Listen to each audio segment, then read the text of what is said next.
It has been absolutely brutal, to be brutally honest. Chris Wilkins isn't talking about the heat, but getting fired days after coaching Greenbrier in its second straight state championship appearance. It's been very difficult. I miss the kids at Greenbrier. I miss my players.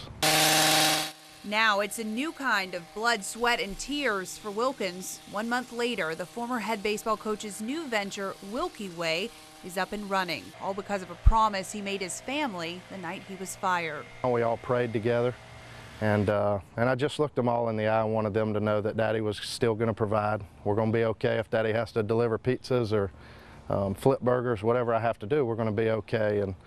And I'm trying to make good on my word by doing this. Wilkins was fired for what Greenbrier's principal called gross mismanagement of funds linked to the concession stand. Looking back, would you have done anything differently? No, not at all. You can't. I wasn't supported where I should have been supported, and it is impossible to inventory a concession stand and inventory hot dogs and hamburgers and sodas that have been sold while I'm trying to win a state championship. Wilkins says he's confident the allegations were used as an excuse to move the program in a different direction. I don't believe that that's why I was fired. So if changes were made last year, I still believe that I wouldn't be the coach next year. Wish that that would have been the way that I was told. You know, somebody that would look me in my eyes and tell me that we want to go in a different direction. That would have been really good for me. I would have been okay with that. I would have been upset, no question. But it would have been a lot different than the name calling. It would have been a lot different than all the rocks that have been thrown. And while it appeared he was suffering in silence, he did fight back, just not publicly. Speaking out for the first time to NBC 26, Wilkins says he went to the administration, to the board, to anyone in the district who would listen. So I honestly, recently, I've really just stopped digging. In the past 2 weeks, the hole got so deep and the people involved got so numerous, and the lies got so abundant that it just wasn't worth it anymore. I don't want to work in that type of an environment. The former coach says that's helping him make peace with the loss of such a big part of his life, that and his family and faith. Now, Wilkins isn't closing the door on coaching. In fact, he told us he's already turned down a position in Tennessee, saying the timing just wasn't right. NBC 26 has learned the county is close to approving a new head baseball coach, and it should be announced in the next 2 weeks. Your only local news at 7 starts now. I'm Paige Tucker. Good Friday to you. Soon you'll have more shops and restaurants to choose from in Aiken County. A lot of new development underway. NBC 26's Lauren Walsh here for you tonight with a look at what's coming. Nearly a year after a 12-year-old was hit and killed by an SUV in Columbia County, her family is looking for answers from state officials. Shortly after McKenna Eroldson's death in Evans, county transportation officials worked to build a crosswalk near her family's neighborhood on Country Place Lane. But because Washington Road is a state highway, they had to get DOT approval. Georgia DOT says it can't approve the crosswalk because of budget issues. Eroldson's family says the improvement could save lives. Because I think it's desperate. Eroldson's family says they're trying to move forward with getting that crosswalk built. They're not going to give up and will continue to contact transportation officials. In tonight's NBC 26 Crime Alert, Aiken County deputies looking for a man suspected of stealing copper. It happened at Besco on Main Drive. Investigators say their surveillance footage shows the theft happened in April. They're asking for your help identifying this man. Investigators expect him to be charged with grand larceny and other charges. A new law takes effect in South Carolina next week to keep people judged mentally ill from being able to buy guns. But there's a loophole in another state law that allows them to buy guns anyway. Robert Kittle finds out how this happened and what's being done about it. This loophole is not part of the gun law that state lawmakers passed this year that takes effect August 1st. That new law requires the state to report to a federal crime database the names of people who've been judged mentally incompetent or a threat to others. Once they're in that database, they won't be able to buy guns. A safety board taking steps to prevent another explosion like the one that happened in 2008 at Imperial Sugar Refinery.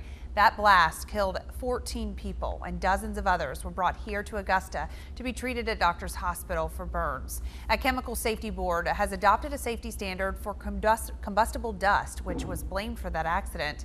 At least 135 people have died in related explosions since 1980. We are answering tonight's good question. We get a lot of them for our regular segment, but this is the kind that kind of comes out of left field. How did a 7-foot-tall Kentucky Fried Chicken bucket end up in my front yard? I mean, how can you not answer that question? We sent Julie Meeks to just north of Waynesboro to find out. If you saw this from the highway and trust. It's like the big chicken in Marietta. Well, if you have a good question for NBC 26, even the chicken variety, you can email it to us at hereforyou@nbc26.tv. Nice. It's been a very enjoyable summer because of it. Thanks, Chris. The United Way looking to help underprivileged students by stuffing the bus. They took donations of school supplies at the Croc Center on Broad Street today. Those will be given out to at-risk students in Columbia and Richmond County. Tomorrow, the United Way will be at Walmart in Waynesboro accepting donations from 9 until 1. The FDA proposing some new rules to deal with the safety of food imports. We've got those details coming up next. You're watching your only local news at 7. Topping tonight's NBC 26 Health Check, the Food and Drug Administration is only able to inspect a handful of imported food shipments. That includes fruits and vegetables Americans consume. So now the agency has proposed rules that should make the foreign food supply safer. These new rules would make American companies like Walmart and Cargill be responsible for the quality of the food coming in from abroad. Now the companies and not the FDA would have to make sure the foreign manufacturers have the same food safety measures in place as those here in this country. Promising findings for individuals with Down syndrome. Scientists may have discovered a way to shut down that extra chromosome that causes it. Allison Baloney reports. Coming up next, a new bill looking to let customers tune in to only the cable channels they want to see. We'll have those details when your only local news at 7 returns. After nearly 5 years, an outdoor sports store finally heading to the Village at Riverwatch. This says more development is slated for that spot. Thanks so much for joining us, everyone. I'm Paige Tucker. This is NBC 26 News at 6.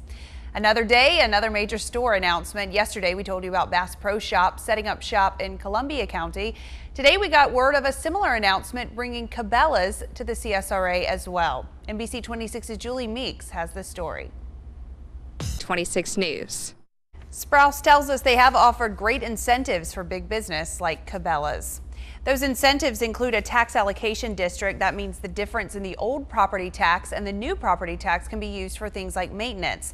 Essentially, a percentage of what a business pays in its annual property tax is held and made available for improvements to the property or nearby roads.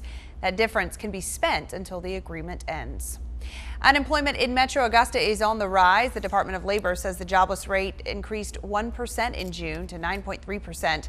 The rate was 9.5% last June. Unemployment in the central Savannah River region also increased last month to 10.4%. Officials say the increase in unemployment is due to timing, as large numbers of education workers are unemployed during the summer and new graduates are considered unemployed until they land a job. The Greater Augusta Employer Committee holding its annual Job Expo today. That expo featured 50 employers, educational institutions, and resource agencies. Employers of all kinds were on hand. The only criteria, they were required to have open positions right now to be on site. Committee Chair Al Chandler tells us this expo is a great way to bridge the gap between employers and those looking for work. It works well for the employer as well as the employee, and it makes available to those individuals who have been unemployed in many cases for quite some time. For more information on upcoming events and expos like this, contact the Georgia Department of Labor.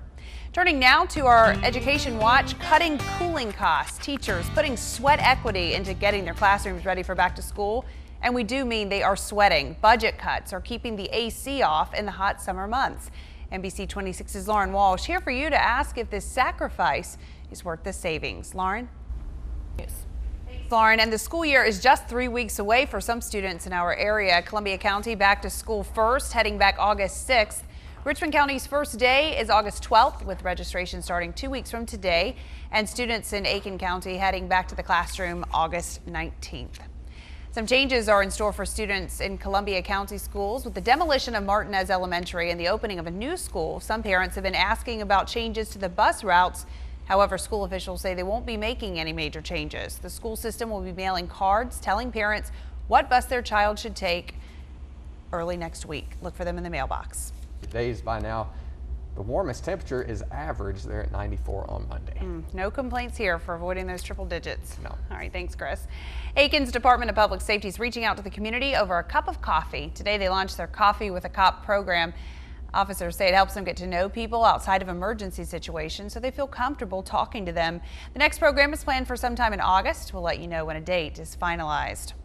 And Public Safety also reaching out specifically to the residents of Crosland Park. The neighborhood has experienced an increase in certain crimes recently, so tonight officers are out there hosting a movie night outside. They'll show a kid-friendly film, pass out snacks, and get to know people. Movie night kicks off around 7 off Crosland Drive in Aiken, and again, it's free, it's safe, and it's family-friendly. Coming up, Ashley Campbell has the highest and lowest scores from this week's restaurant report card. Find out if the places you like to eat are making the grade when we come back. It's that time of week where we dish out the high and low scores in our NBC 26 restaurant report card. Each week, Ashley Campbell goes through the health inspections of local eateries around Georgia, Carolina. She's also checking out a staple in downtown Augusta tonight. We've got a pretty new tropical storm out there we're watching. Yeah, and for the past 4 or 5 years, we've been cheering, come give us some rain, give us some rain. But we're good though now. Dorian, stay in our facility. All of the books will be donated by people or organizations. Sheriff Roundtree expects to kick off the full program after they move into the new detention center in December.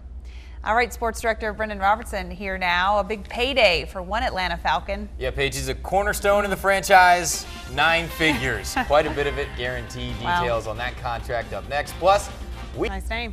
Nice name. All right, thanks, Brendan. Quick check of our weather before we go. Here's your drive time forecast.